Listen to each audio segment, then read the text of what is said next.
This is a sermon from a continuing series of sermons based upon my book, The Emergence of God, the Intersection of Science, Nature, and Spirituality. In previous sermons in this series, I have asked you to explore with me the outer limits of understanding. I have encouraged you to expand your awareness to the greatest degree possible. We have seen how all things, all people, all being, all planets, and everything else is part of one great wholeness that is interconnected, interrelated, interdependent, and marvelously beautiful. We have come to appreciate that we cannot possibly understand everything in this vast and mysterious universe.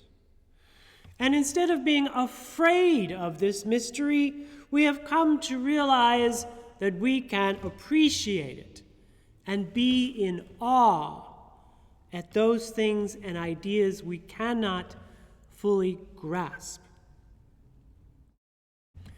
I have told you that science is the study of nature and the experiential. But there comes a point when science cannot answer the bigger questions. Where science ends, spirituality begins. We have done all this by starting where we are and then looking ever outward and upward. We have looked at the big picture as best as we can so that we can appreciate the splendor, the grace, and the utter magnificence of all creation in its many forms. I have also encouraged you to try and avoid looking at the world in strictly binary terms. We are brought up in a culture where everything is either this or that. We think that if something is not good, it must be bad, or that if something is not quite right, then it must be wrong.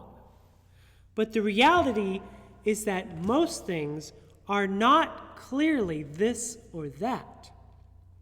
Sometimes they are both. Today, however, I want to take you in a different direction.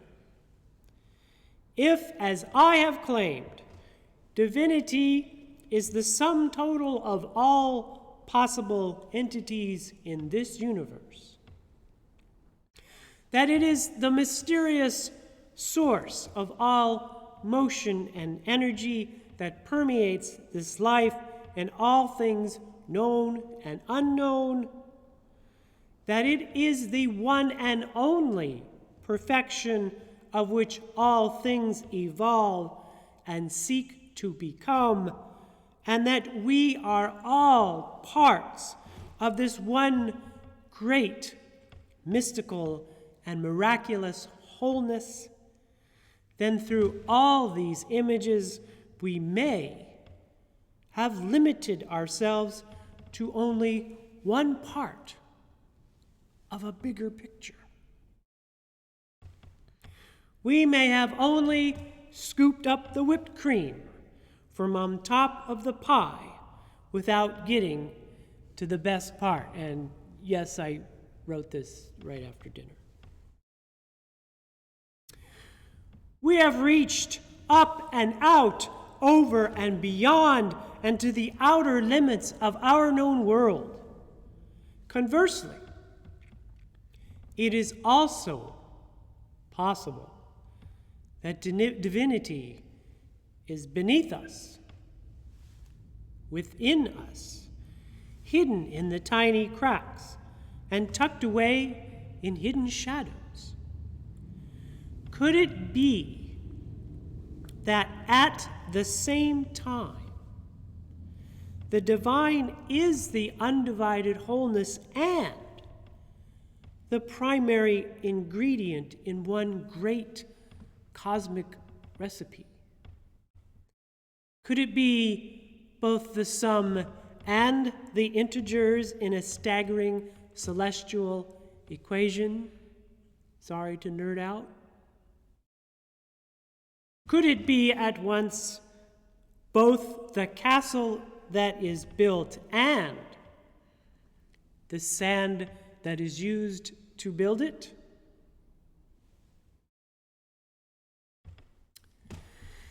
In 1966, a film entitled Fantastic Voyage was released after years of expensive production.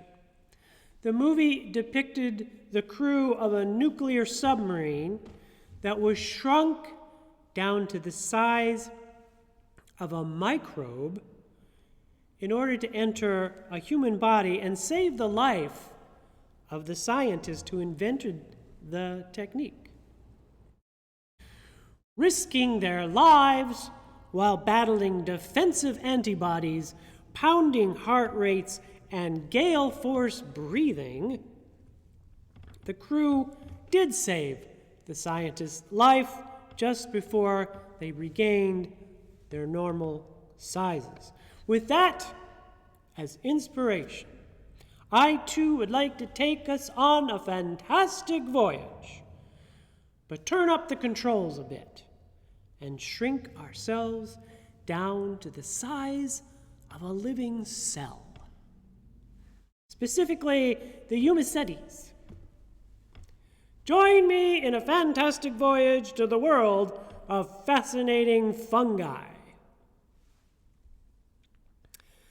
Now, a fungi is a single-celled organism that has characteristics of both animals and plants. Fungi are important to us in the leavening of bread, the development of antibiotics, the production of natural pesticides, and it is also critical in the fermentation of foods such as beer. Our journey might take us within a mushroom, where we would see a multitude of hair-like strands that branch out from the cell to reach even more strands. These are termed hyphae. Now imagine an octopus. The arms are like the hyphae, and the head is like the foundational cell from which they grow. These microbial arms can intertwine to form larger masses, such as the entire body, stem, and gills of a mushroom.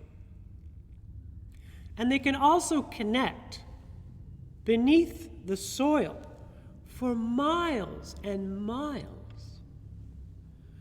Furthermore, they can connect to other root structures, such as those from trees and plants, so that an entire interconnected structure is built underground and used as a way for all those plants to communicate. This structure is called the mycelium network. Both the network and the mushroom are living and growing structures derived from the aggregation of smaller living structures. If we could submerge our magical submarine into one of those cells of our fungi, we would enter a very strange world. We would find ourselves floating inside a soft membrane with several strange objects floating around us, including things like the Golgi apparatus, mitochondria, ribosomes, and microtubules. At the center Like the sun in our solar system, we would find the cell nucleus, where, like the town library, much of the important information for the cell is stored. More importantly, we would find ourselves inside a separate but interconnected and conscious living being. My favorite part of submarine movies is when the captain yells, "Dive! Dive!" and the ship comes alive with bells and whistles, and people are running and valves are turning, and then the mighty submarine points its nose downward and heads into the deep, murky depths. I would now like to take our vessel further into the unknown and dive, until we reach the depth of the thing that makes up all those cells, the atom. Strap on your seatbelts, folks, because this is where things get really weird. We have been taught to believe that the atom is like a solar system of ping pong balls. There is a nucleus made up of a proton and a neutron, at least, which is surrounded by an orbiting set of electrons. But if we were to look out from the windows of our sub, this is not at all what we would see. We might get a glimpse of the nucleus of an atom in the far distance, with its conglomeration of protons and neutrons, but the electrons moving around that nucleus would probably appear more like a cloud surrounding it. If we are lucky, we might see an electron become a noticeable blip for a brief moment, like we might see a falling star pass over us at night. That is because the electron is both a physical particle and a non-physical wave of energy. It exists in a world of probability, where it is more likely to appear in some places rather than others, if it appears at all. What would happen if we could delve even further into this mysterious sea of reality? What would happen is that we probably would see nothing at all. At this unimaginably, infinitesimally small realm of existence, there would be nothing physical at all to see. And yet, we would be staring at every possible part of the universe at once. We would enter what some physicists call the sea of potentiality, where all particles are invisible waves that reach to every corner of the universe at once.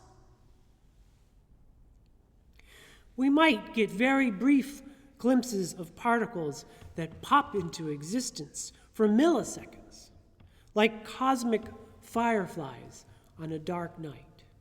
But nothing would remain unless two or more of those blips happened to connect to each other. At this mysterious level, everything is possible, but only, and this is the most important point, only through interaction and relationship. Nothing develops without interconnection. Nothing exists on its own. And everything is connected because this primary field of potential is the center, the absolute foundation of everything in the universe. It is a realm that the physicist David Bohm described as undivided wholeness in flowing movement. It is the one that mystics of all religions seek and describe. It is the greatest and most beautiful mystery. This infinite potentiality seeks to manifest into stable forms. That is its purpose. And it is the purpose of those manifestations to express their own full potential. Each part of creation is unique and special, yet dependent on continuous interaction for its definition and support. We can think of it as the invisible, yet fully natural spirit of all things, what we might call the spirit of life. Because it exists as the most fundamental and smallest finite part of all reality, it is everywhere at once. As pure potentiality, it is the source of all creation.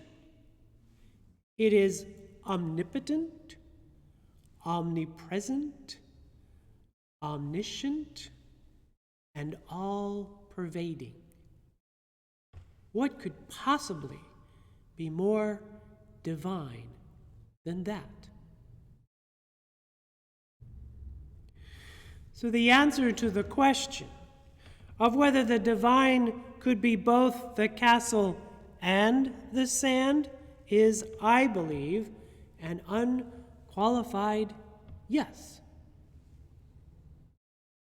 What does this mean for us? Well, that is the subject of my next and final sermon in this series. In the name of that which you hold in your heart to be most sacred, may it be so.